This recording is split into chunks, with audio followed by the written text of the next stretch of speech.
যেটা হচ্ছে কি, আমার নাম Somnath Ghosh. NRTO national research and development অর্গানাইজেশনের আমি চেয়ারপারসন বলতে পারেন, বা ফাউন্ডারও বলতে পারেন। আমার হাতেই তৈরি। আজ থেকে 4 বছর আগে আমরা এনআরটিও তৈরি করেছিলাম। তো এনআরটিও তৈরি করার মূল উদ্দেশ্য ছিল যে মহিলাদেরকে, যারা অর্থনৈতিকভাবে পিছিয়ে পড়ে সেই সমস্ত মহিলাদেরকে স্বনির্ভর করা। তো স্বনির্ভর তো অনেক রকম ভাবেই করা যায়। তো আমরা সেই সময় দেখলাম, আমরা রিসার্চ করে যে গার্মেন্টস, যেটা বিশেষ করে শাড়ি, পাঞ্জাবি, কুর্তি, যে ফেব্রিক যেগুলো হয় সেগুলোর চাহিদা পশ্চিমবঙ্গ সারা ভারতবর্ষে আছে। তো আমরা যেটা করলাম, তো মহিলাদেরকে তো আমরা বেসিক ট্রেনিং দেওয়া শুরু করলাম, এবং পুরো ট্রেনিংটা ফ্রিতে।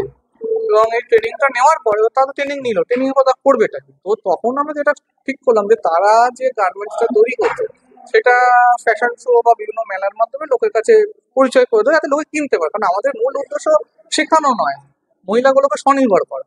তো সেই জায়গায় দাঁড়িয়ে আমরা এর আগে দিল্লিতে করেছি, এপ্রিলে আমরা মুম্বাইতে করবো, আজকে কলকাতাতে একটা শো করলাম, এর আগেও করেছি। তো সেই উদ্দেশ্যে আজ আমাদের শো। এই শোতে আমাদের মহিলাদের হাতে তৈরি যে পোশাক, শাড়ি, পাঞ্জাবি, আমরা শাড়ি এবং পাঞ্জাবি দুটোই বানাই। তো সেটা আমরা আজকে ডিসপ্লে করেছি।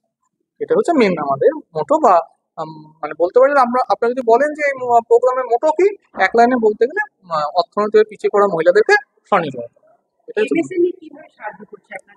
এমএসএমই ব্যাপারটা। যেমন যেটা হচ্ছে এমএসএমই সঙ্গে আমাদের এটা অনেক দিনের সম্পর্ক। যেটা হচ্ছে, ধরুন যে সমস্ত মহিলারা এখান থেকে বেরিয়ে গিয়ে নিজেদের মতো কিছু করতে চায়, তো তাদের তো একটা অর্থনৈতিক সাহায্য দরকার। কারণ আমরা তো ওইভাবে অর্থনৈতিক সাহায্য তাদের করতে পারবো না, বড় স্কেলে।